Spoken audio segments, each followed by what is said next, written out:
If you're a highly creative person, you know that it doesn't feel good to be stifled in your creativity. In fact, we feel our best when we have creative ideas coming into our mind and flowing out in whatever medium we choose to express ourselves in. It's kind of like a body of water. Did you know that you can actually kill a lake by eliminating any opportunity for the water to flow out? That happens in many places at low elevations where streams may be flowing in, but because there's no outlet, the only way that the water can leave is to evaporate. And when it evaporates, it leaves the deposits and minerals behind, and eventually that body of water will become so toxic that it kills all the life, all the fish there.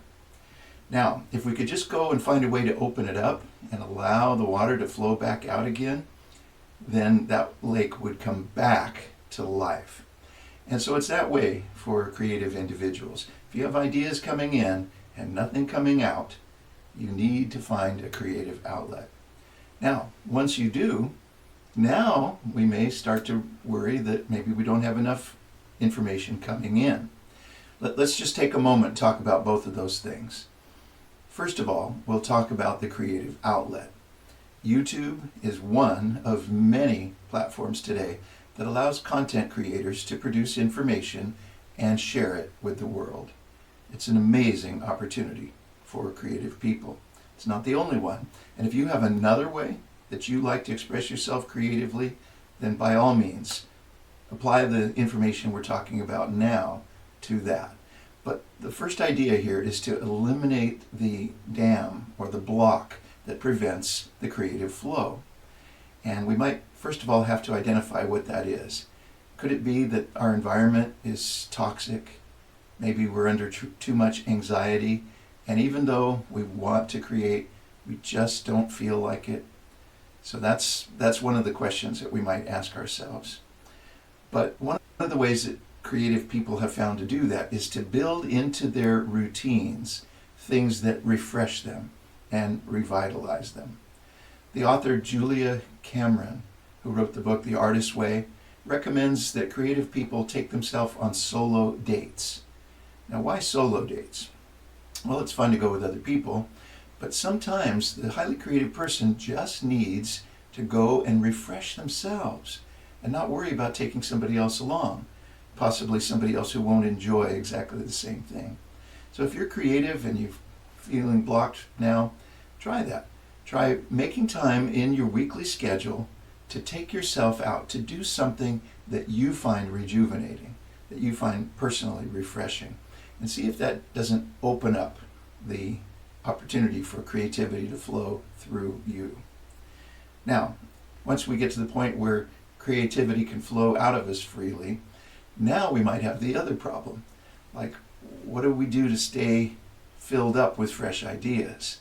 The same author, Julia Cameron, recommends a process called morning pages. And in it, she directs people to get up every day and to write 3 pages without stopping. Just continue to write. Stream of consciousness, whatever is on your mind. And that has spawned a whole generation of journalists who make it a habit to express themselves on paper. Now, I learned the idea way before Julia Cameron, and I'd like to give a little recognition to Earl Nightingale. And he's the first one that I heard talking about this idea of writing daily. In fact, Mr. Nightingale said that if you and I would just get a legal pad and write our question or our problem down at the top, and then spend enough time to write down 20 answers to our question, 20 solutions to our problem, that we could solve almost anything just using the power of our own mind and our own experience. Well, when I first heard about it, I thought, that doesn't sound like it would actually solve anything. If I don't know the answer, I don't know the answer.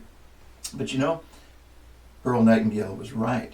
Very often we've collected a great deal of information over the course of our lives. The problem is being able to bring it back and to bring it out. And just like any muscle, it takes a little while to get started when we begin using it. So the first few times I tried to write, nothing came out. And the idea of getting 20 solutions to a problem just seemed overwhelming. However, with practice, I can testify that it's possible to develop that muscle. Mr. Nightingale said, most of the ideas that you write down won't be any good, but that's okay. It's the process that we want to establish. And so once a person gets into the habit of writing their problem down clearly and then spending enough time disciplining themselves to be able to produce answers to the questions, now creativity begins to flow. So, for those of you looking for content creation ideas, here's a good idea. Start writing down everything that crosses your mind, everything that you might want to talk about, every conversation that you might want to have with a friend. Now, most of your ideas won't be worth sharing, and that's where the discouragement might set in. But see, as we exercise this muscle, we're going to get better at producing ideas, and now the fact that we create a lot of bad ideas really isn't a problem anymore. The problem is when we try to take one bad idea and without even testing it, we try to bring it to the marketplace. Far better to have too many ideas and have to cull through them and pick something that we are excited to share. A professional photographer who had had many of his photographs published in prestigious magazines, he said that he took 400 frames for every picture that he got published.